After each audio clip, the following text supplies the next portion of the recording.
Welcome to Geeker. Today, I'm going to quickly walk you through how to use the autofill function in Excel. This is really easy. It's not going to take a whole lot of time, so let's get to it. So here in Excel, we have what we call the autofill function. So what I'm going to do is I'm going to show you quickly how this works.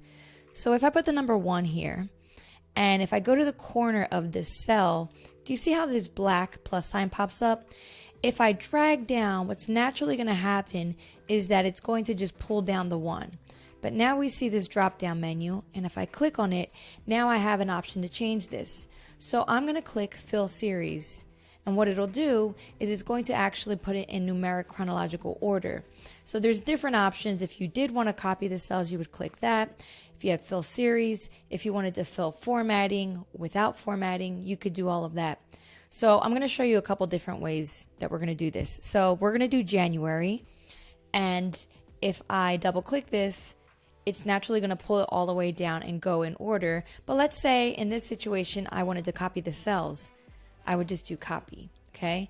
We're going to do it by day. So I'll just start with Monday. I'm going to do the same thing. I'm going to double click.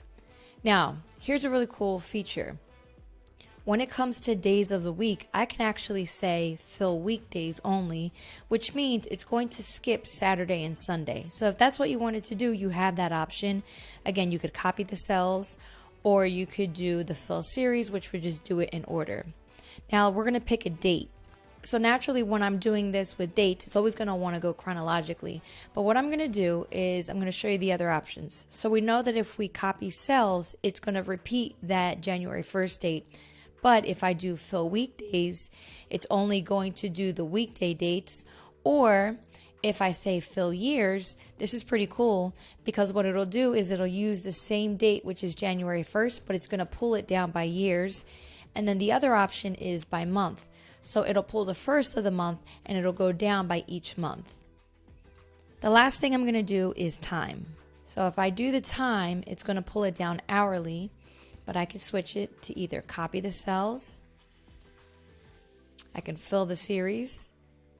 So as you can see, these are just the different ways that you can use the autofill option. It's a great tool. You can really utilize it so you don't have to go line by line and manually add these in. But that's it. I hope that you guys found this video helpful. Make sure you subscribe to our YouTube channel for more helpful tips and tricks. Until next time, guys. See you later.